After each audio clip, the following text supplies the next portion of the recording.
Hey Mom, can you grab me a beer, please? Mom, are you deaf? Oh, so now you can hear me? I asked you to bring me a beer. This is how it always is when my son and his wife talk to me.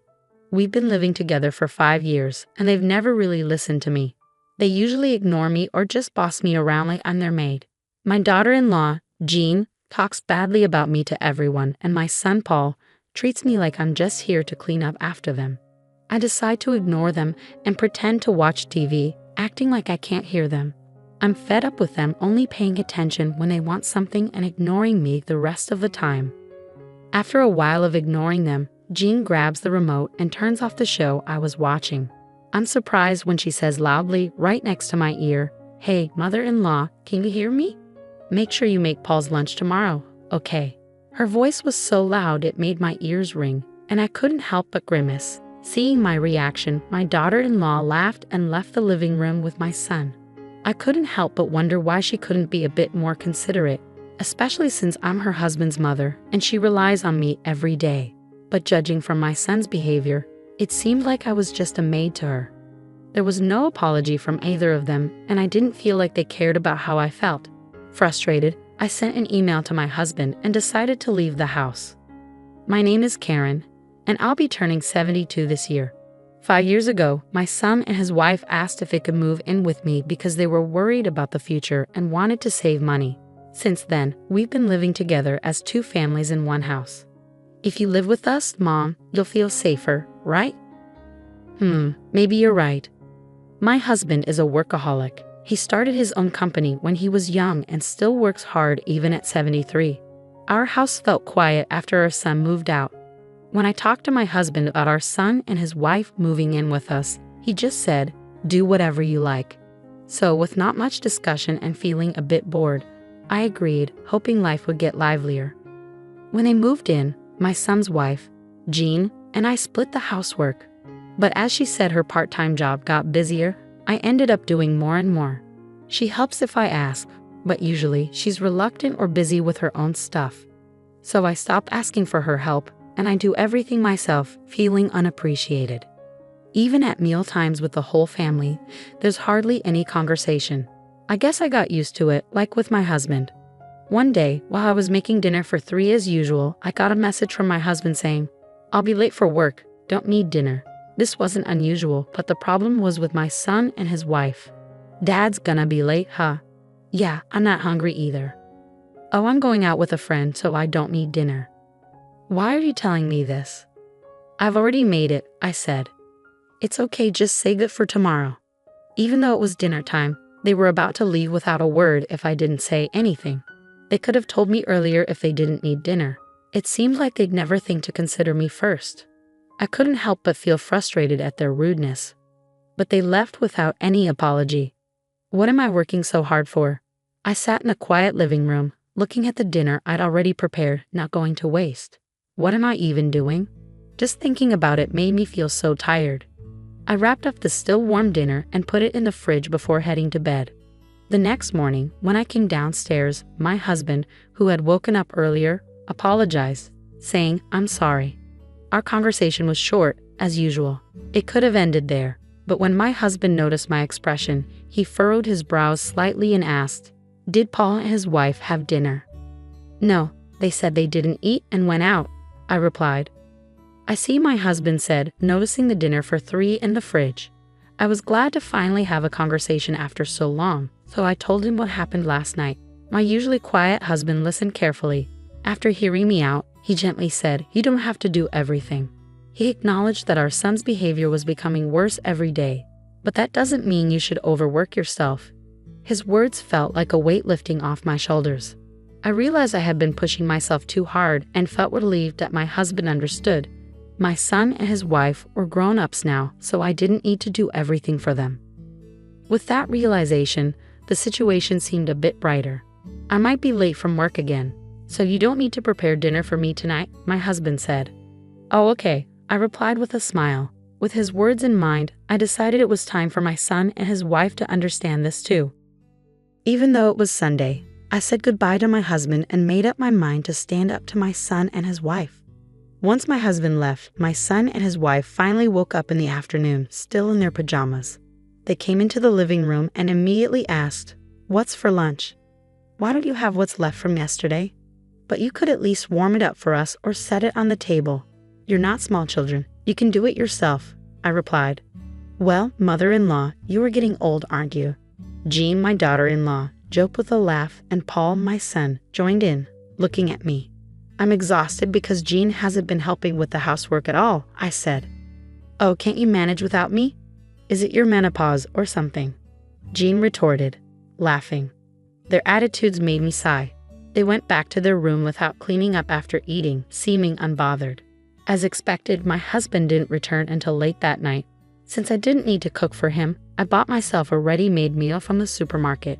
"Oh, Mom, what are you eating? Ready-made food? What about dinner?" Paul asked. "I don't know, mother-in-law. What are you thinking? Have you forgotten about your family?" Jean added.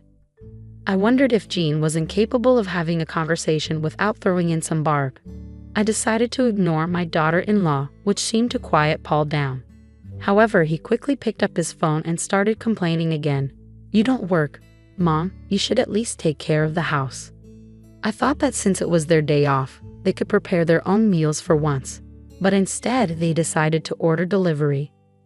"Give us the money later," Paul said, which made me lose my patience, especially since they were always talking about saving money. I agreed not to ask them for money to cover our living expenses, and I never bothered them about it. But I never expected them to take advantage of me like this.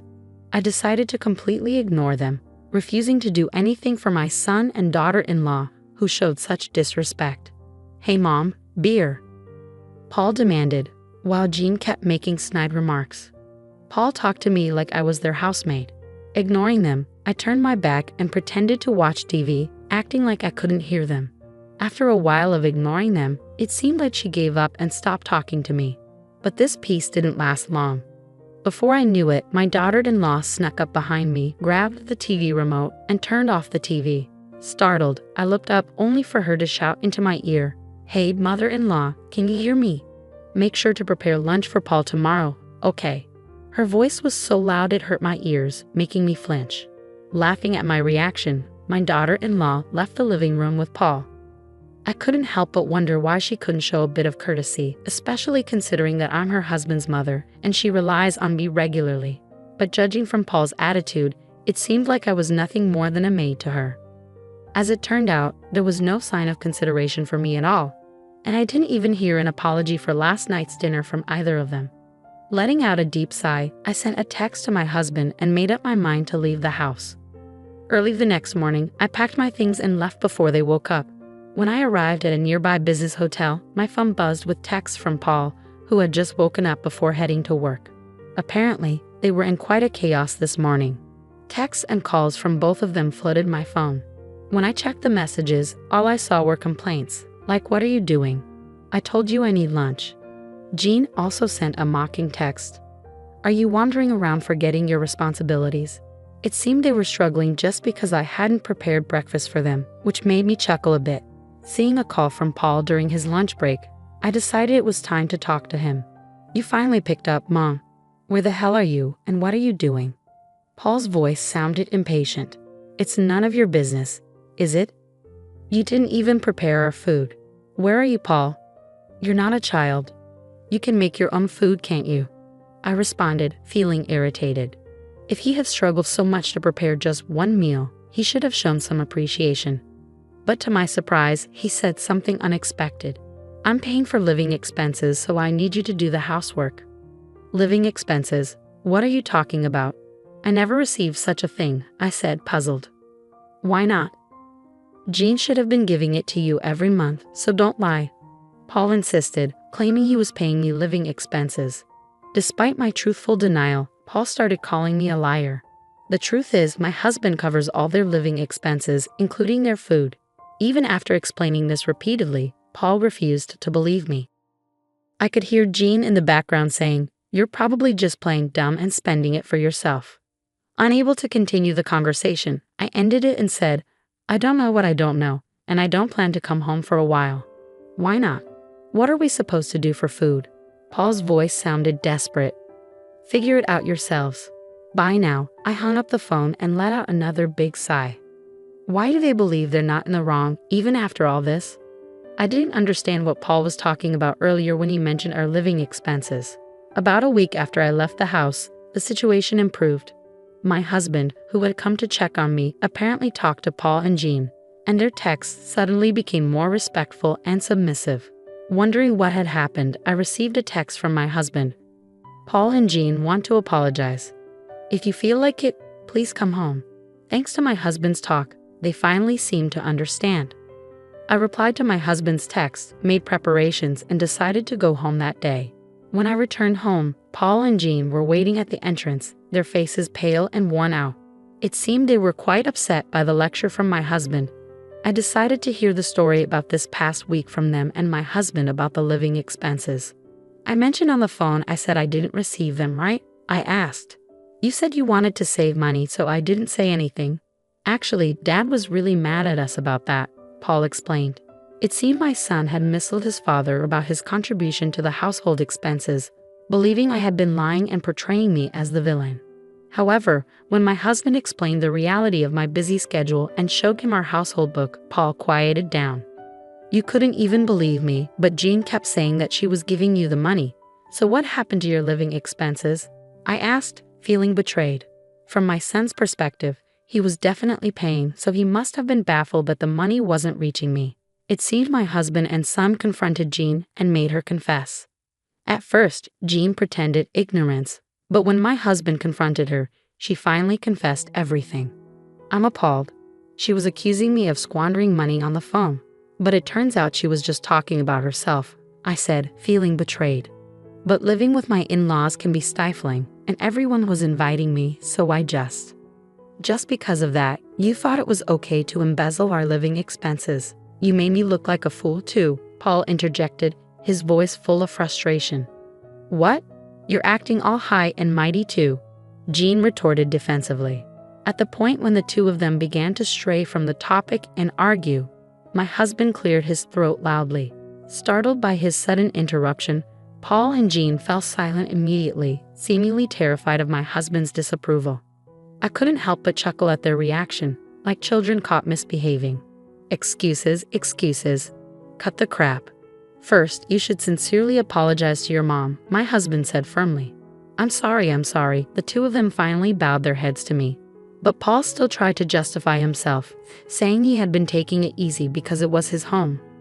I've been busy at work, and I just wanted to relax at home, he added. So what about your mother, who was being taken for granted and mocked by her big son and his wife, even at her own home? My husband's words cut through my son's excuses, leaving him speechless.